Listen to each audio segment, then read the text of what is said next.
else. He fired me 2 hours before the biggest investor presentation in company history. Walked me out the door with a security escort and a handshake. And somewhere in that elevator, as the floor numbers blinked down toward the lobby, a single line of code I had written months ago quietly woke up. I didn't delete anything. I didn't corrupt anything. I didn't make a single phone call. I just walked out. And by noon the next day, his investors were walking out too. If you have ever been the invisible engine behind someone else's success, worked late, stayed quiet, built something real, while someone else took the credit and the corner office, this story is going to feel like the first deep breath you've taken in years. Like, subscribe, and tell me in the comments, have you ever been the person they couldn't replace but refused to recognize? Because this one is for every single one of you. Let's go. The first person in, the last to leave. That had become my identity over 10 years at Mason Tech.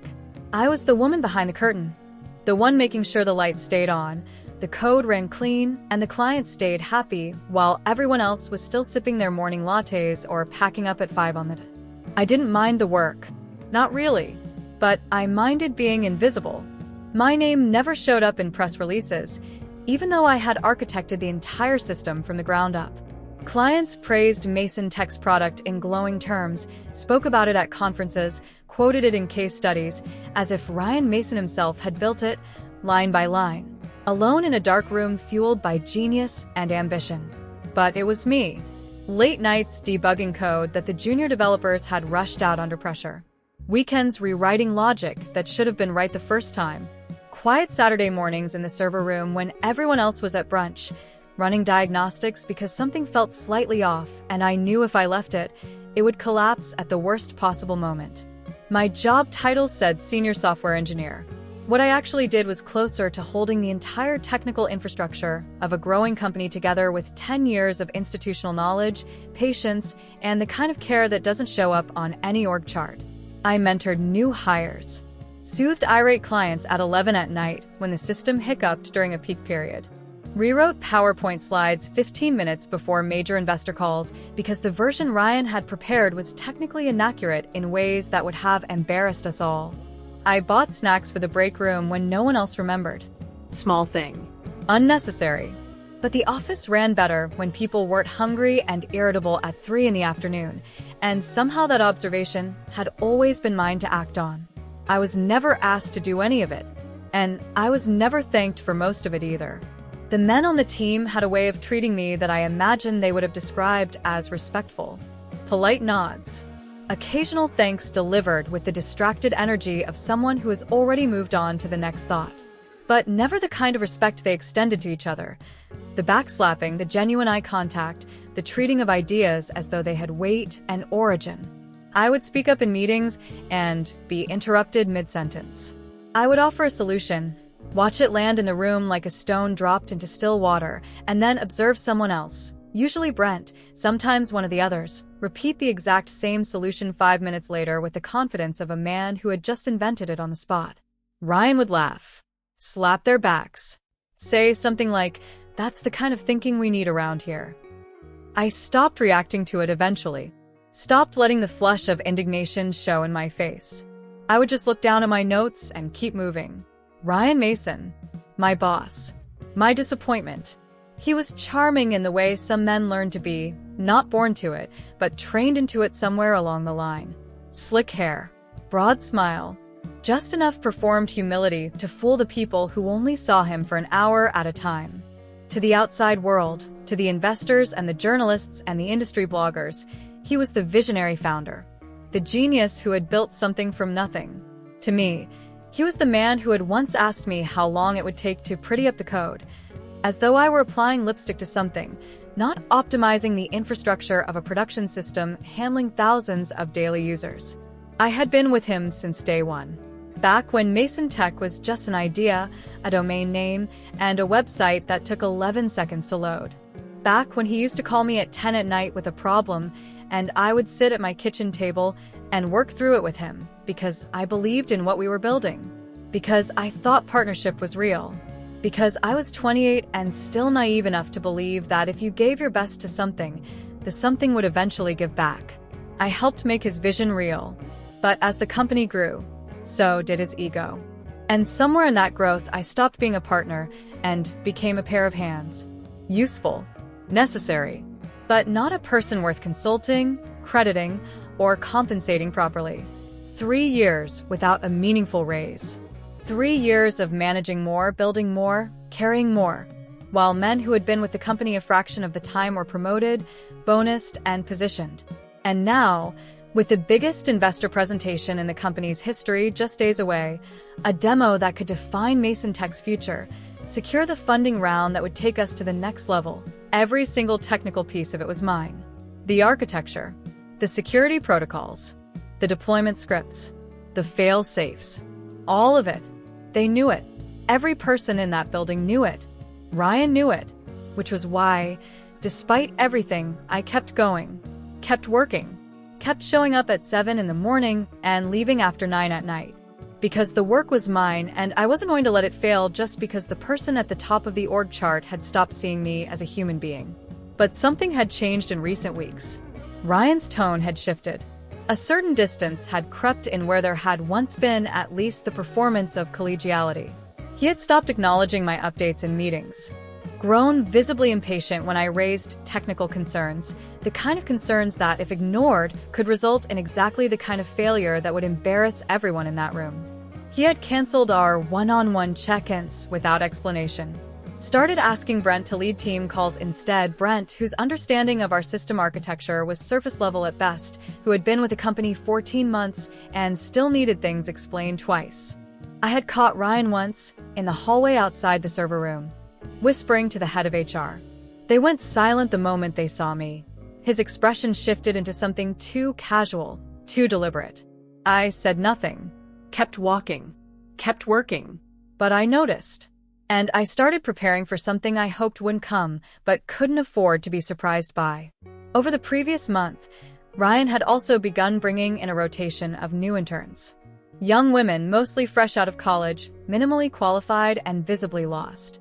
I tried to help them where I could, answered their questions, corrected their code, guided them through tasks they clearly hadn't been trained for. It drained time I didn't have, energy I was already burning at both ends. I wasn't a team lead, wasn't being compensated to supervise. But it felt to me anyway because no one else was doing it and the work still needed to get done. When I raised the issue with Ryan, calmly, professionally, with specific examples, he shrugged it off. They're here to learn, he said. They're here to be decoration, I thought. And kept that thought exactly where it was. One morning, I found one of the interns attempting to access our production database with admin credentials she had no business possessing, clearly unsure what she was even looking at. When I stopped her and asked who had given her permission, she said Ryan had told her she was free to poke around. My stomach turned. Not just because of the security risk, because it told me something about the kind of decisions Ryan was making now. Not measured, not considered, just impulsive, careless, and increasingly dangerous. That Thursday night, working late as always, I heard it. Ryan's office door was cracked, just enough. His voice carried down the hallway, punctuated by the lower tones of the HR director and what sounded like one of the board members. I wasn't trying to listen. I was walking back from the server room with a coffee I'd made myself because the kitchen had been empty for 3 hours. I heard my name, or close enough to it. She's been around too long. A pause. People like that, they stop being flexible. Then a voice I recognized as the HR director. Won't she make a fuss? Ryan's voice, easy, almost amused. She's too professional. She'll just swallow it and walk. I stood in that hallway for what felt like a full minute, though it was probably 5 seconds. The corridor was empty. The fluorescent lights buzzed overhead with the same indifference they always had. I walked back to my desk. My hands moved across the keyboard, without thought. Pulled up the system back end where all the presentation data was being routed, and then opened a different file, one I hadn't touched in months. A quiet file, plain-looking, easy to overlook. The one with the lines of code that could change everything if triggered. I didn't do anything. Not yet. I just looked at it. I wasn't a fool. I wasn't reckless. I wasn't angry in the hot, reactive way that makes people do things they regret. But I was ready. The following Monday, Ryan appeared in the development room. It was a rare event. He preferred the glass-walled conference rooms, the cozy meetings with investors and board members. The technical floor was beneath his attention most days. But that morning he walked in with the energy of a man conducting an inspection of property he owned and needed to confirm was still in order. I was at my corner desk, headphones on, the code for the demo environment open in front of me. I had just completed the final security sweep of the entire presentation flow. My task list was nearly finished. The demo was stable, elegant, exactly what they'd asked for, and more. Ryan tapped my desk. I took off my headphones. "How's the demo looking?" he asked. The forced casual tone. The one he used when he wanted something but didn't want to acknowledge wanting it.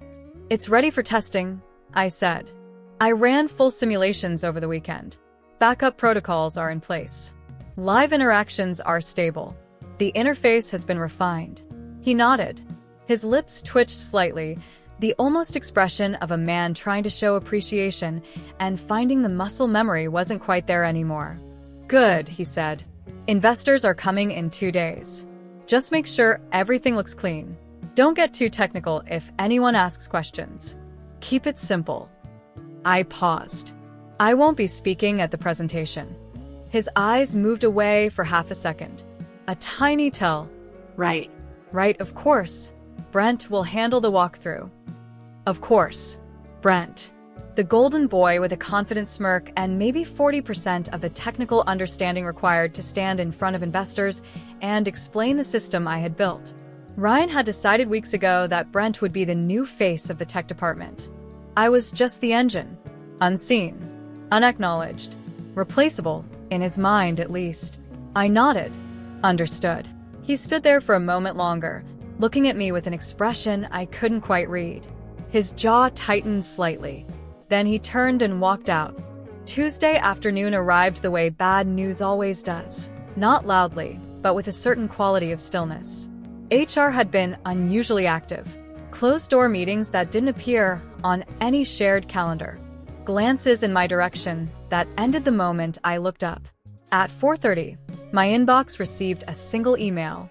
Subject line: meeting request, 5 p.m. today. No agenda. No context. Just a calendar block dropped into my afternoon like a stone. I knew. I saved my files. Closed my tabs. All of them, methodically, one by one. Then I stood up, straightened my jacket, and walked to the conference room. Ryan was already there. The HR director beside him. Neither of them looked comfortable in the particular way that people don't look comfortable when they're doing something they know is wrong, but have decided to do anyway. I didn't sit down. I stood. Ryan cleared his throat. "We'll get straight to it. The company is restructuring. We've had to make some difficult decisions about long-term roles and departmental direction. Effective immediately, your position is being terminated." Every word rehearsed. Every word a small, calculated cruelty dressed in the language of corporate necessity. I looked at him. Didn't speak. Just watched him sit in his chair and avoid my eyes with the particular discomfort of a man who knows, on some level, what he is doing. "We appreciate your years of service," the HR director added. Her voice was professionally even in the way that you learn to make it even when you are required to be present for something unpleasant. "You'll receive a severance package. The paperwork is here when you're ready." No warning. No conversation. No acknowledgement of the 10 years I had given this place. The late nights. The weekends. The investor calls I had saved. The code I had written and rewritten until it was as clean and functional as anything in the industry. Just a beige envelope and an exit. I nodded once. Understood. Ryan shifted in his chair. "I know this is unexpected. We're trusting you to leave quietly and professionally, as you always have." I looked at him. Steady. Calm. The way you look at someone when you have already moved beyond the moment you're in. "Of course," I said. I picked up my company laptop from under my arm, placed it gently on the table in front of him, slid it across the polished surface. "Everything's in there," I said. "The demo, the back end, all functioning." He nodded. The relief on his face was almost visible, a slight release of tension around his jaw, his shoulders dropping a fraction. Thanks. Thank you. I smiled, just slightly. The kind of smile that doesn't reach the eyes in the way that men like Ryan find unsettling without being able to say why. I hope the investors enjoy the presentation, I said. Then I turned to the HR director. Am I being escorted out? A small hesitation. Yes. Just as a precaution. Of course, I said. Let's go then. The walk through the office was quiet. No one looked up. No one said a word. The floor had that particular hush that descends when people know something has happened, but have collectively decided to perform ignorance. I walked past the desks where I had spent a decade of my life. Past the server room I had practically lived in. Past the break room where I had stocked the snacks nobody else thought to buy. Through the glass doors. Into the elevator. The doors slid shut. I stood and watched the floor numbers blink downward. My face was calm. My hands were still. But somewhere underneath the stillness, my heart was moving fast. Not from fear, not from grief, but from something sharper and colder and more focused. 10 minutes. That was how long it would take for the system to detect the device handover. The moment my admin credentials were revoked and my laptop connected to the server under a different user profile, a sequence Ryan had just set in motion by taking that laptop from my hands, a trigger I had written months ago would quietly, invisibly activate. I hadn't planned revenge when I wrote it. I had planned protection. The way Ryan ran that company, the decisions made behind closed doors, the corners cut, the people discarded, had made me nervous for a long time.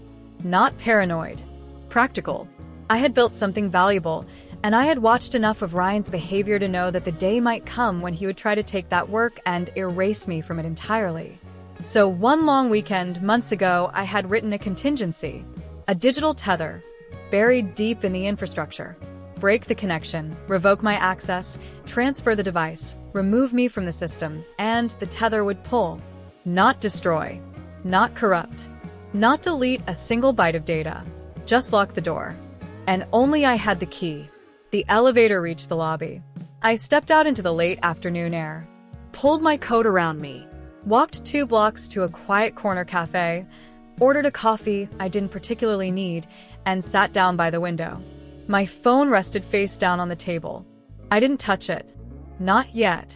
Somewhere 5 stories above me, a piece of code I had written alone on a Sunday afternoon was waking up and doing the one and only thing it had ever been designed to do. At precisely 5:47 in the evening, the cafe lights flickered. A coincidence, almost certainly, but it made me smile. I flipped my phone over. The first alert had already arrived. System alert. Integrity check failure. Internal assets locked. Then another. Demo server 1. Credential authorization loop detected. Then a text from Owen, one of the junior engineers, one of the few people in that building who had always treated me with straightforward decency. Hey, something's wrong with the back end. The system's not recognizing Brent's login. We can't access the demo scripts at all. Did you push any updates before you left? I typed back slowly, calmly. No updates. You might want to ask Ryan. I sipped my coffee. Looked out the window at the street going about its ordinary evening business.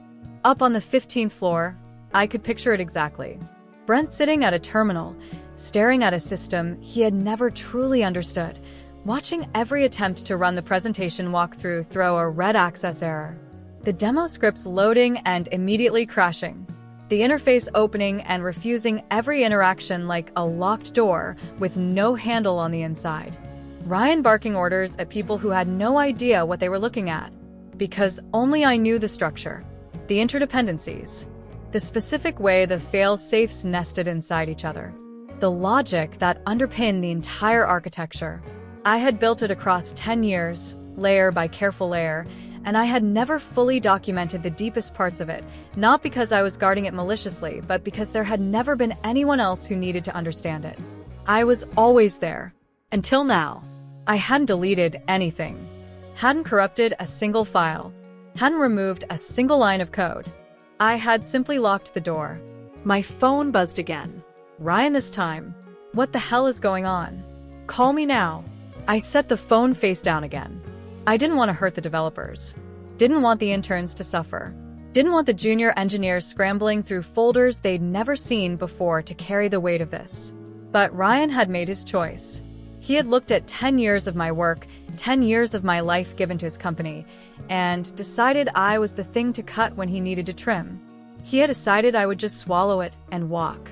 Let him explain to his investors why the entire demo architecture had gone dark the night before the most important presentation in the company's history.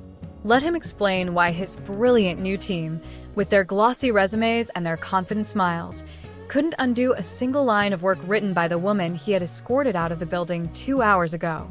Another message. Short this time. Strained. If you're doing this out of spite, it's not too late. We can talk. Just call me. I read it twice. He wanted to talk. 10 years.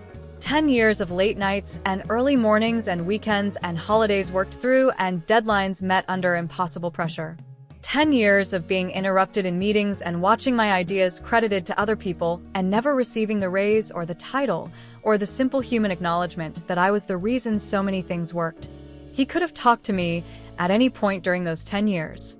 He waited until I was out the door. I put the phone down, finished my coffee, watched the city outside the window doing what cities do, moving, indifferent, continuous. I wasn't done yet. That evening I walked for a long time. No destination. Just the streets, the noise, the cold air clearing my head. What I felt wasn't quite satisfaction. It was something more complicated. A strange stillness, like a part of me that had been wound tight for years had finally, quietly, released. By morning, I expected the system to have forced a full collapse. But it hadn't. That was the precision of it. The code didn't destroy. It simply denied access to the demo platform and everything tied to the presentation flow. Payroll, untouched. Email, untouched. Calendars, project management tools, the day-to-day infrastructure of the company, all of it still running perfectly. Just the demo. Sealed shut. Read-only. Immovable. At 8:13 in the morning, Owen called. I let it ring twice, then picked up.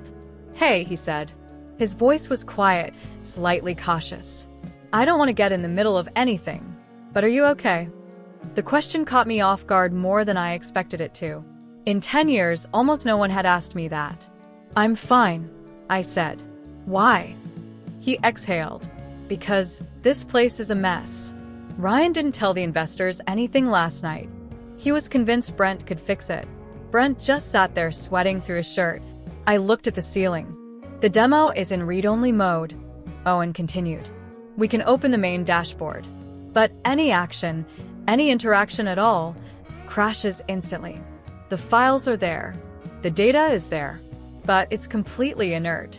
Ryan brought in a freelance tech consultant last night at 10 o'clock.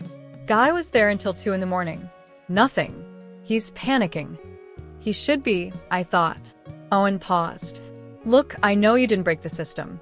You just built something that nobody else fully understands. You don't owe me an explanation. I just wanted you to know. I saw how he treated you. I've been seeing it for a long time.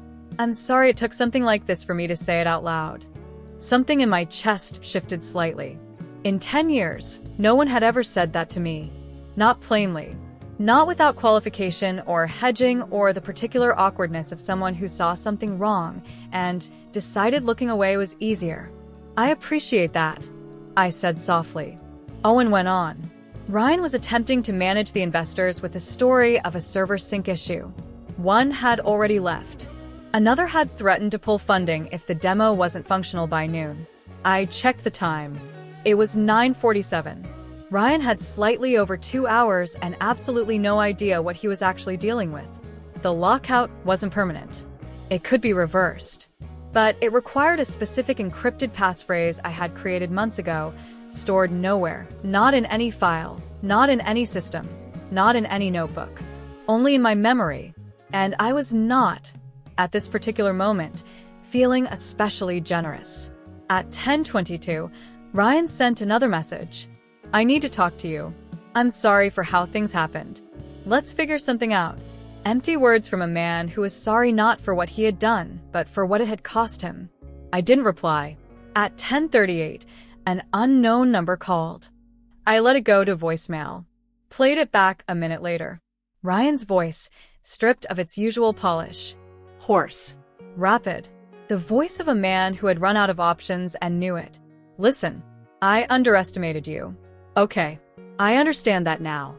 This company, everything I've built, it's falling apart. Please. If you come in, if you unlock the system, we can fix this together. I'll bring you back. You'd have a real role. More than before. Whatever you need. Just, please call me back. I listened to the whole thing. Then I deleted it. Not from anger. From clarity.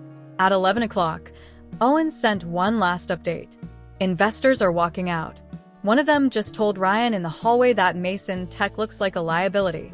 Ryan's trying to redirect blame, but nobody in that room is buying it. I set the phone down. And for the first time since I had walked out of that elevator and onto the street, I felt something that might, at a distance, be mistaken for peace. That afternoon, the story began to surface in the places where these stories always surface. Tech blogs. Industry forums. Vague but pointed headlines. Startup darling Mason Tech hit with unexpected technical failure during investor demo. Major backers step back from Mason Tech project following presentation chaos. One post, more pointed than the rest, asked, sources suggest Mason Tech's internal systems were inaccessible for hours before a key investor showcase. Did a leadership decision cost them everything? Ryan had spent years controlling the narrative around his company. He was very good at it. The right relationships with the right journalists. The right quotes in the right places. The kind of carefully maintained public image that made him look larger than he was. But you cannot spin your way out of a failed demo when the investors were in the room. The silence from his end was its own kind of answer. That evening, a message arrived from a name I didn't recognize.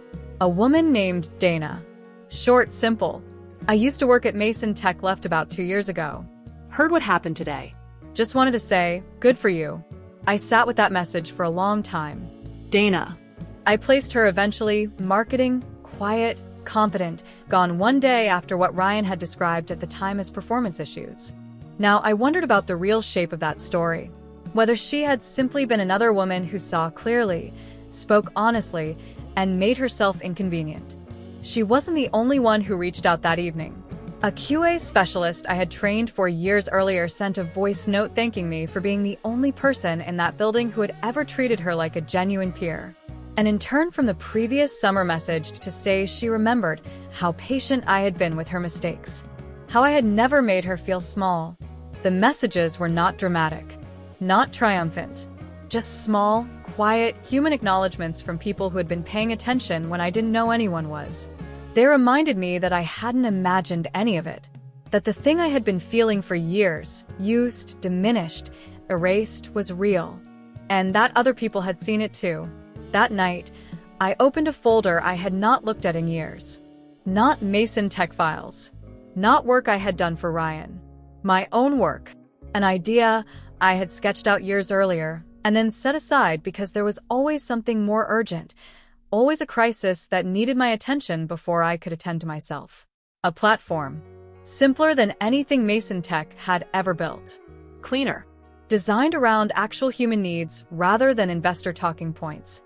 Wireframes that I had labeled with the particular optimism of exhausted people everywhere. Someday. Maybe someday had arrived. The next morning, Ryan called 3 times before 10. No voicemail. Just the persistence of a man who had run out of other options. At 11:04, I answered. I don't want to fight, he said immediately. His voice was unrecognizable, stripped of every layer of performed confidence and easy authority. Just a tired, frightened man. Just listen. Okay? I was wrong. I should have handled things differently. Look, we've lost nearly everything. The board is threatening to dissolve the company. I need your help to fix this. Name your role. CTO. Partner. Whatever you want. Whatever the number is, I'll meet it. Just please come back. There it was. The offer that was supposed to feel like redemption, and felt instead like the last, transparent move in a game I had already won. I don't want her title, I said quietly. A pause. Then what do you want? I thought about it for exactly 1 second. I want to see what you do without me. And I hung up. He didn't call again. That evening, a message arrived from Owen. Simple. Direct. In keeping with everything I knew about him. Whatever you're building next, I'd like to be part of it. If you're looking for someone who still believes in doing this the right way. I stared at the message for a long time. Then I opened the folder marked someday. And started. By the end of the week, the industry had noticed. Tech outlets published careful but pointed analyses of Mason Tech's collapse. A leaked board memo confirmed that the investor presentation system had failed entirely and that leadership was under review. Ryan was out. The language used was more diplomatic, but the meaning was clear. The messages coming into my inbox had changed in character. No longer just sympathy or acknowledgement. Now, there were introductions, executives, venture capital contacts, people who had been in rooms with Ryan's pitch and wondered about the architecture underneath it, wondering who had actually built it. One name stood out. Claire, co-founder of Finchwave, a mid-sized competitor with a reputation for doing things carefully and well. Her message was brief and direct. I've followed your work for years. I'd like to hear what you're building next, and possibly how we can support it. We met 2 days later at a quiet restaurant. Claire was everything Ryan wasn't, direct without being aggressive, curious without being performative, genuinely interested in the work rather than the optics of being associated with it. I've read your original architecture for Mason Tech, she said. The parts you actually wrote, not the parts that got dressed up for the pitch decks. It was clean. Too good for what they built around it. Whatever you're planning next, I want to be part of it. I told her about the idea. A platform built around usability and privacy and genuine user autonomy. Not a bloated enterprise system designed to impress people in suits. Something for the people who didn't have IT departments or PR budgets. Community organizations. Small nonprofits. Teams doing real work without the luxury of technical support. She listened without interrupting. I'll put up the seed money, she said. But I want to see a real pitch. Something with substance. It was the first time in months that I had felt genuinely awake. That night, Owen and I worked in his apartment until 2 a.m. We pulled out the old wireframes, reorganized the system architecture, built a clean prototype interface that was functional and honest, and exactly what we said it was. We named it Root Line. For origin. For building something honest from the ground up. 3 days later, we stood in a quiet conference room and presented it to Claire, and it turned out to 3 investors who had originally backed Mason Tech and had been looking for something worth backing since they walked out of Ryan's failed demo. Owen handled the technical walkthrough. I spoke to vision, scale, and implementation. No theatrics. No buzzwords. Just the work, explained clearly by the people who had built it. When I finished, one of the investors leaned back in his chair. This is what we thought we were getting with Mason Tech, he said. Claire smiled across the table. It's what you'll get now, without the ego. By the end of the week, 2 of the investors who had walked out of Ryan's presentation had signed letters of intent with us. The same room that had once held Ryan's failed demo was the room where I stood at the front, speaking clearly, being genuinely heard. Not as the woman behind the curtain. Not as the engine no one acknowledged. As the person who had built the thing, and who was going to build the next thing, and who did not require anyone's permission to do either. Root Line grew carefully. Not explosively. Not with the kind of artificial traction that impresses investors in the short term and collapses under its own weight in the long term. Steadily. Honestly. A mutual aid network in Pennsylvania. A community library in Michigan. A small education nonprofit in Vermont. Real organizations. Real people. Real use. Owen and I found a rhythm that didn't need much definition. We worked hard. We disagreed about design decisions and talked through the disagreements like adults. We ordered takeout and stayed late and built something together that felt clean and good and entirely ours. He said one evening, watching early users navigate the prototype, "Do you ever think about what would have happened if you'd said yes to Ryan's offer?" I thought about it. I'd probably be CTO of a company that still treated me like an assistant. He smiled. Good answer. And then, quietly, one Monday morning, Claire forwarded me an article with a subject line that read simply, "You might want to see this." Mason Tech faces new internal conflict as senior engineer resigns, citing hostile culture and CEO misconduct. I read it slowly. A new engineer, this time a man, had left after raising concerns about intellectual theft and manipulation. The temporary CEO brought in to replace Ryan had lasted barely 2 months. The board had reshuffled again. The company was hemorrhaging what little credibility it had left. What I felt reading it wasn't satisfaction. Not exactly. It was clarity. It hadn't been me. It had never been me. Not my age, not my tone, not some imagined inability to adapt. It had been the culture itself, rotten from the center, consuming anyone who didn't fit a very narrow mold of silence and compliance. The story I had told myself in my worst moments, maybe I wasn't enough, maybe I was too difficult, maybe I should have been different, was finally, conclusively dead. Owen looked over my shoulder at the screen. "You okay?" "Yeah," I said, and meant it in a way I hadn't meant it in a very long time. I closed the tab, picked up where I had left off on an API update for the Vermont Education Group. No dramatic speech. No final confrontation. No moment of triumphant revenge delivered face to face. Just a clean desk. A working system. A company built on a foundation that didn't require anyone to be invisible for it to stand. I still had my old Mason Tech badge in a drawer at home.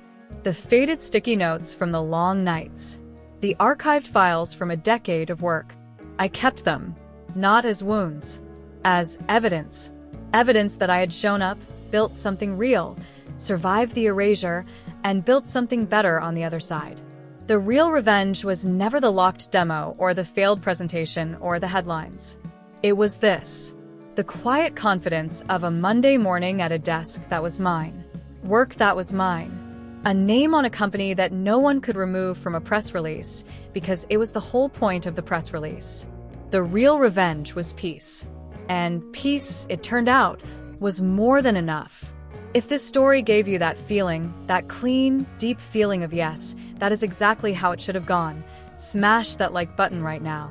Subscribe for more stories about people who were written off, overlooked, and underestimated, and then proved every single doubter completely, irreversibly wrong.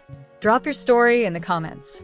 Have you ever been the invisible engine behind someone else's success? Have you ever built something and watched someone else take the credit? I want to hear it. And if you're ready for another one, the next video is right there. Another reckoning. Another reminder that the people who actually build things never really disappear. See you in the next one.